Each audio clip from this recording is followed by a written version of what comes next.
दोस्तों नमस्कार। मेष राशि वाले मेरे मित्रों, आज के इस वीडियो में हम इस राशि की महिलाओं के गुण दोष, आचार विचार, रूप रंग और उन कार्यों के बारे में बात करेंगे जिन्हें इन महिलाओं को भूल कर भी नहीं करना चाहिए, वरना इनके परिवार का विनाश निश्चित है। तो आज का यह वीडियो बहुत खास है और हर एक इंसान को इस वीडियो को देखना बहुत आवश्यक है और यह वीडियो कई लोगों की पोल खोलने वाला है। तो वीडियो बहुत ही खास है, ध्यान से देखें। वीडियो के हर एक भाग को बहुत गहराई से समझने का प्रयास करें।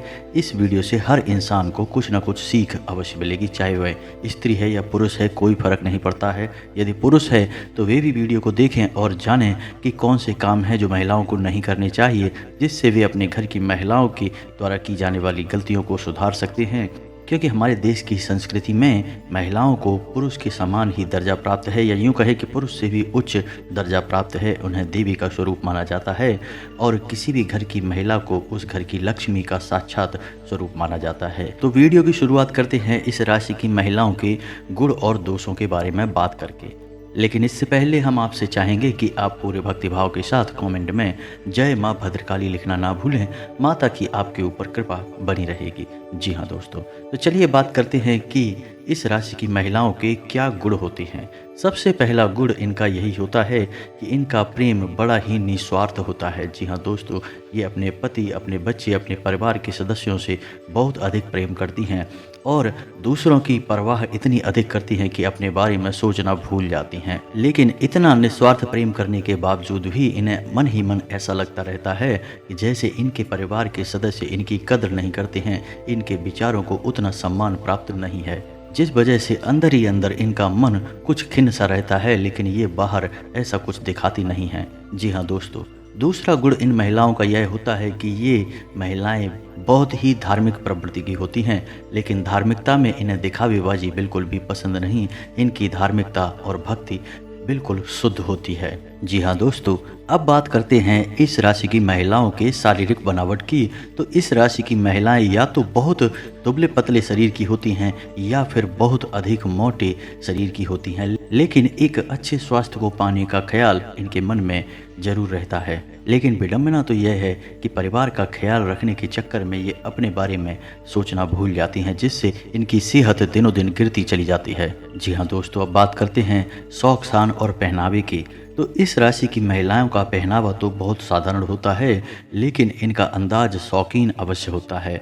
लेकिन परिवार की स्थिति को देखते हुए इन्हें अपने शौक पूरे करने का मन करता है। यदि परिवार की स्थिति अच्छी है तभी अपनी शौक शान में ये पैसा खर्च करती हैं, अन्यथा परिवार की स्थिति यदि नरम है तो ये अपनी ख्वाहिशों को तुरंत मार देती हैं और बिल्कुल साधारण लिबास में रहती हैं।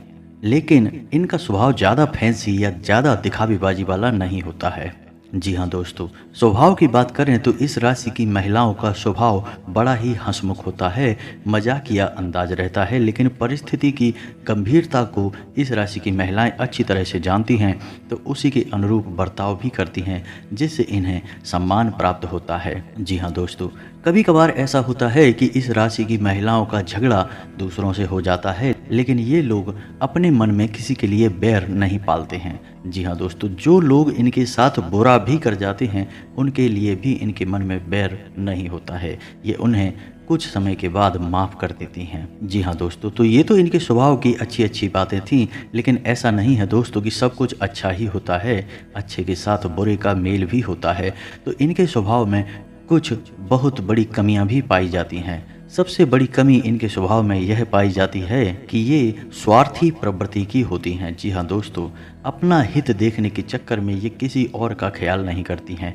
यहाँ पे हम आपको बता दें कि अपना हित से इनका मतलब अपना, अपने पति और अपने बच्चों के बारे में है। जी हाँ दोस्तों, इनके अलावा इन्हें पूरे संसार से कोई मतलब नहीं होता, चाहे किसी का कुछ बने या बिगड़े, लेकिन ये केवल अपने और अपने परिवार के बारे में ही सोचती हैं। जी हाँ दोस्तों, दूसरा दुर्गुण इनका है कि इनके अंदर जासूसी की प्रवृत्ति पाई जाती है। जी हाँ दोस्तों, ये हमेशा इस खोज में रहती हैं कि इनके आसपास के माहौल में क्या चल रहा है, और ऐसा देखा गया है कि इन्हें दूसरों के बारे में बहुत अधिक ज्ञान भी रहता है, पता भी चल जाता है। यानी कि इनके अंदर यह प्राकृतिक गुण पाया जाता है कि लोग कितना भी बात छुपाने की कोशिश करें, लेकिन ये किसी न किसी तरह से बात पता लगा ही लेती हैं। कहने का मतलब यह है कि दूसरों की गुप्त बातों को जानने में इनकी गहरी रुचि होती है। जी हाँ दोस्तों, इसी के साथ साथ इनके अंदर एक दुर्गुण और पाया जाता है कि ये झूठ बड़ी ही आसानी से और सरलता से बोल देती हैं। जी हाँ दोस्तों, ये परिस्थिति के अनुसार बात को अपने हित को ध्यान में रखते हुए बोलती हैं और इसी चक्कर में ये असली बात में झूठ की मिलावट भी कर देती हैं। लेकिन इन सब के बावजूद भी इनका स्वभाव बहुत मेहनती होता है और ये किसी भी काम को बहुत अधिक परिश्रम के साथ करती हैं और ये इस हद तक मेहनत करती हैं कि इनके मन में आराम करने का ख्याल भी नहीं आता है, जिसकी वजह से अधिक परिश्रम और अधिक मेहनत की वजह से इनकी तबीयत भी कभी कभार खराब हो जाती है। जी हाँ दोस्तों, तो ये तो थी इस राशि की महिलाओं के गुण और दोषों के बारे में। और अब बात करते हैं कि कौन से हैं वो 10 काम जो किसी भी महिला को भूल कर भी नहीं करने चाहिए, वरना उनके घर में दरिद्रता का प्रवेश हो जाता है, लक्ष्मी बाहर चली जाती है और घर का विनाश शुरू हो जाता है। जी हाँ दोस्तों, तो इन कार्यों में सबसे पहला कार्य जो महिलाएं अक्सर करती रहती हैं, जाने अनजाने ही सही, वह कार्य है कि रखे हुए आटे की रोटी बना देना। आटे को इस्तेमाल करने की कुछ शास्त्रीय विधियां हैं। जी हाँ दोस्तों, ऐसे ही अगर हम बिना सोचे समझे आटे को इस्तेमाल करेंगे तो यह आटा कुछ और ही दुष्परिणाम हमें देगा, हमारे घर में नकारात्मक ऊर्जा को बढ़ा देगा। तो कुछ सावधानियां हैं जो आपको रखनी चाहिए। सबसे पहले कि जब आपको रोटियां बनानी हैं उतना ही आटा आपको तैयार करना है रोटी बनाने के लिए। कोशिश यह करें कि बाद में अधिक आटा ना बचे, क्योंकि आप बचे हुए आटे की बाद में रोटियां बनाएंगे, वैसा आप ना करें। अगर हो सके तो उस आटे की कुछ और रोटियां बना दें और उसे गाय या कुत्ते को खिला दें, यह बहुत ही शुभ होगा। दूसरा, यदि आपने आटा माड़ लिया है और रोटियां बनाने में कुछ देर है तो आप उस आटे में उंगलियों के निशान बना दें और उसे गीले कॉटन के कपड़े से ढक कर रख दें। यदि आपने ऐसा नहीं किया तो वह आटा पिंड का स्वरूप ले लेगा और पितरों का भोजन बन जाएगा। बाद में जब आप उस आटे से रोटियां बनाएंगे तो आप पितरों का भोजन अपने परिवार के लोगों को खिलाएंगे, जिससे घर परिवार पर पितृ दोष लगता है। एक और बात कि रात में बचे हुए आटे को फ्रिज में ना रखें, किसी भी कीमत पे ना रखें। बात यही है कि जब भी आप बचे हुए आटे को फ्रिज में रख देती हैं तो वह आटा पिंड का स्वरूप ले लेता है और पितरों का भोजन बन जाता है। तो कोशिश यह करें कि जितनी आवश्यकता है उतना ही आटा माड़ें और यदि आटा बच जाता है तो उसकी अधिक रोटियां बनाकर गाय या कुत्ते को खिला दें। यह देखने में कुछ बर्बादी जैसा जान पड़ता है कि कितनी रोटियां हम कुत्तों को खिलाएं या गाय को खिलाएं, लेकिन दोस्तों ऐसा करने से आपके घर में सदगति आएगी, धन दौलत आएगी, आपके काम धंधे व्यापार अच्छे चलेंगे, तो बाद में सब कुछ सही हो जाएगा। जी हाँ दोस्तों, और दूसरी गलती यह है कि सूर्यास्त के बाद कभी भी घर में झाड़ू नहीं लगानी चाहिए। जी हाँ दोस्तों, यदि आपने झाड़ू लगाई भी है तो घर के कचरे को सूर्यास्त के बाद घर से बाहर बिल्कुल भी ना निकालें, उसे किसी कोने में इकट्ठा करके रखें। दूसरे दिन जब सूर्योदय हो जाए उसके बाद उसे घर से बाहर निकालें, अन्यथा आपके घर की लक्ष्मी बाहर चली जाती है। जी हाँ दोस्तों, तीसरी गलती यह है कि रात्रि के समय कभी भी कपड़े नहीं धोने चाहिए और यदि आपने कपड़े धुल भी दिए हैं तो उन्हें बाहर सूखने के लिए हरगिज ना डालें, वरना आपकी कुंडली में चंद्र दोष उत्पन्न हो जाता है। जी हाँ दोस्तों, चौथी गलती महिलाएं जो अक्सर कर जाती हैं कि खाना बनाने के बाद जो बर्तन गर्म होता है, जैसे तवे पर रोटियां बनाई और तवा गर्म है, उस पर सीधे ठंडा पानी डालकर उसे मांजने की कोशिश करने लगती हैं। तो उन्हें ऐसा नहीं करना चाहिए, वरना राहु दोष उत्पन्न हो जाता है। जब भी किसी गर्म बर्तन में सीधे पानी डालकर उसे धोने की कोशिश की जाती है तो राहु उत्तेजित हो जाते हैं और दोष उत्पन्न करते हैं, जिससे घर में क्लेश का माहौल उत्पन्न होता है, खुशियाँ गायब होती हैं। जी हाँ दोस्तों, अब बात करते हैं पांचवी गलती की। तो किसी भी सुहागन महिला को अपने सुहाग का सामान किसी अन्य महिला के साथ बांटना नहीं चाहिए। यह बहुत ही अपशगुनकारी होता है, खास करके मांग टीका, बिंदी और काजल। इन्हें सुहाग की निशानियां माना जाता है।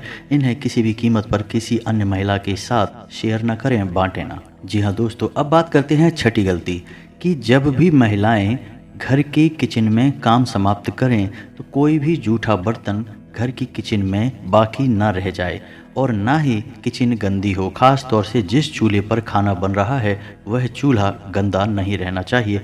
रात्रि को सोते समय घर की किचन बिल्कुल साफ़ सुथरी होनी चाहिए और यही नियम घर के हर एक कमरे का भी होना चाहिए। खास तौर से जिस कमरे में आप शयन करते हैं यानी आपका बेडरूम, वहाँ पर भी कोई भी जूठा बर्तन रात्रि के समय नहीं होना चाहिए। इससे आपका मंगल खराब होता है और घर के लोगों की मानसिकता दूषित होती है और क्लेश का माहौल उत्पन्न होता है और परिवार के लोगों में आपसी प्रेम कम हो जाता है। अब बात करते हैं सातवीं गलती की। जी हाँ दोस्तों, यदि कोई महिला अपने घर में तुलसी का पूजन नहीं करती है। तुलसी का पौधा तो हर घर में होता ही है और इसे सकारात्मकता का प्रतीक माना जाता है और तुलसी को विष्णु प्रिया भी कहा जाता है। यानी जिस घर में फलती फूलती तुलसी होंगी उस घर में धन दौलत आने से कोई रोक नहीं सकता है।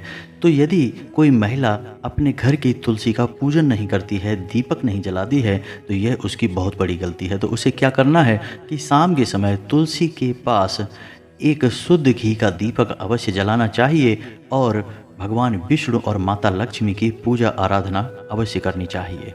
इससे घर में बरकत आती है और माता लक्ष्मी घर में प्रवेश कर जाती हैं। जी हाँ दोस्तों, अब बात करते हैं सातवीं गलती के बारे में और यह गलती अक्सर घर की महिलाएं करती रहती हैं, तो आपको इसके बारे में ध्यान से सुनना चाहिए। यह गलती झाड़ू के बारे में है। झाड़ू को लक्ष्मी का स्वरूप माना जाता है, तो इसे ऐसे स्थान पर रखना चाहिए जिससे आपके घर में आने जाने वाले लोग इसे देख ना पाएं, यानी इसे छुपा कर रखना चाहिए। दूसरा कि झाड़ू से कभी पैर नहीं लगाना चाहिए और तीसरा कि झाड़ू का कभी पूजन नहीं करना चाहिए। वह लक्ष्मी का स्वरूप अवश्य है लेकिन हम उसका पूजन नहीं करते हैं। इसी के साथ साथ आपको यह ख्याल भी रखना है कि झाड़ू अपने बेडरूम में कभी भी ना रखें, वरना पति पत्नी के बीच बहुत झगड़े होते हैं, प्रेम कम हो जाता है। इसी के साथ साथ दोस्तों एक और बात है जो अक्सर देखी जाती है कि जब भी महिलाएं झाड़ू लगाती हैं और यदि कोई जानवर आ जाता है, जैसे कुत्ता आ गया या गाय आ गई, तो उसी झाड़ू से उस जानवर को मारने लगती हैं, जो कि उन्हें गलती से भी नहीं करना है। क्योंकि झाड़ू को माता लक्ष्मी का प्रतीक माना जाता है और गाय को भी लक्ष्मी का प्रतीक माना जाता है और कुत्ते पितृ का सूचक होते हैं। तो जब आप किसी जानवर को झाड़ू से मारते हैं तो आपके ऊपर अलग अलग प्रकार के कई दोष लग जाते हैं, माता लक्ष्मी रुष्ट हो जाती हैं। जी हाँ दोस्तों, और झाड़ू को रखने का भी एक विशेष विधान होता है। झाड़ू कभी भी उल्टी नहीं रखनी चाहिए। उल्टी झाड़ू रखने से भी घर में झगड़े बढ़ते हैं, घर की सुख शांति गायब होती है। जी हाँ दोस्तों, अब बात करते हैं आठवीं गलती की। तो किसी भी महिला को अपने पति और अपने बेटे के नाम नहीं लेने चाहिए। जी हाँ दोस्तों, यह बहुत ही अनिष्टकारी होता है। इससे दोनों की ही उम्र कम होती है। आपने अक्सर शास्त्रों में यह सुना होगा कि भगवान श्री कृष्ण की माता यशोदा उन्हें कभी भी उनके नाम से नहीं बुलाती थी, हमेशा लल्ला ही कहकर बुलाती थीं। और हमारे देश में पुरानी परंपरा है कि हमारे घर के बेटों के नाम बदल कर कुछ और रख दिए जाते हैं, जैसे कोई बाबू कहता है, कोई बेटा कहता है या कुछ और, लेकिन उनका मुख्य नाम कभी भी नहीं लिया जाता है। तो आपको यह विशेष ख्याल रखना है कि अपने पति और अपने बेटे का नाम नहीं लेना है, वरना दोनों की ही उम्र कम होती है। जी हाँ दोस्तों, अब बात करते हैं 9वीं गलती की कि किसी भी महिला को दक्षिण दिशा की ओर मुख करके भोजन नहीं बनाना चाहिए। यह बहुत ही अनिष्टकारी होता है क्योंकि दक्षिण दिशा में यम का वास होता है। तो जब भी कोई महिला दक्षिण दिशा की ओर मुख करके भोजन बनाती है तो उसका स्वयं का तो स्वास्थ्य हमेशा खराब रहता ही है, जो इंसान उस भोजन को खाएगा उसका भी स्वास्थ्य लगातार खराब बना रहेगा और उसकी उम्र कम हो जाएगी। जी हाँ दोस्तों, अब बात करते हैं 10वीं गलती जो स्त्री और पुरुष सभी पर बराबर लागू होती है। यह सब के लिए एक समान है। तो अक्सर ऐसा देखा जाता है कि लोग नहाकर आते हैं और बालों में तेल लगाते हैं, कंघी करते हैं, उसके बाद पूजा पाठ करने बैठते हैं। तो दोस्तों आपको यह ख्याल रखना होगा कि जब भी आप बालों में तेल लगा लेते हैं तो आप फिर से मलिन हो जाते हैं, यानी आध्यात्मिक दृष्टि से दूषित हो जाते हैं, क्योंकि तेल को शनि का सूचक माना गया है। और जब आप बालों में तेल लगाकर पूजा करते हैं तो आपके ऊपर शनि दोष लगता है और आप शारीरिक दृष्टि से भी मलिन माने जाते हैं। तो आपको करना यह है कि जब आप नहा कर आएँ तो पहले अपनी पूजा समाप्त करें, उसके बाद बालों में तेल लगाएं। या आपको तेल लगाना ही है तो आप नहाने से पहले अपने बालों में तेल लगा लें, उसके बाद स्नान कर लें, उसके बाद अपने बालों में कंघी कर लें, फिर पूजा करें। आपने अक्सर ऐसा देखा होगा कि पुराने समय में जब महिलाएं व्रत वगैरह रहती थीं तो अपने बालों में तेल नहीं लगाती थीं। किसी पूजा पाठ के कार्यक्रम में शामिल होती थीं तो बालों में तेल नहीं लगाती थीं। लेकिन अब नियम बदल चुके हैं, इसी वजह से लोगों के घरों में कई समस्याएं भी हैं और समस्याएं दूर भी नहीं हो रही हैं। क्योंकि उपाय आप कितने ही बड़े बड़े क्यों ना करते चले जाएं, लेकिन आप अपने आसपास के परिवेश को नहीं सुधारेंगे, अपनी गलतियों को नहीं सुधारेंगे, तब तक उपाय फलीभूत नहीं होंगे, आपको कोई लाभ नहीं दे पाएंगे। जी हाँ दोस्तों, तो उम्मीद है कि वीडियो में बताई गई जानकारी आपको पसंद आई होगी और आप इस जानकारी के माध्यम से यह भी जान सकते हैं कि आपके घर की महिलाएं और या फिर स्वयं महिलाएं ही इस वीडियो को देख रही हैं तो वो खुद भी जान सकती हैं कि वे कौन सी गलतियों को दोहराती चली आ रही हैं। धीरे धीरे आप अपनी गलतियों को सुधारें, आपके जीवन में निश्चित ही परिवर्तन आएंगे। कुछ और बातें हैं जो आपको हम बताना चाहेंगे मित्रों कि आपको अपने घर में शमी का और आंवले का पौधा भी अवश्य ही रोपित करना चाहिए। उसे उत्तर दिशा में रोपित करें, इससे भी आपके घर में माता लक्ष्मी का प्रवेश होगा और आपकी सारी बाधाएं कट जाएंगी। जैसा कि हम आपको बता चुके हैं कि घर में तुलसी का पौधा अनिवार्य है, वैसे ही ये 2 पौधे भी आपके घर में निश्चित ही होने चाहिए। इससे आपकी बड़ी से बड़ी बाधाएं कट जाएंगी। तो उम्मीद है कि वीडियो में दी गई जानकारी आपको पसंद आई होगी।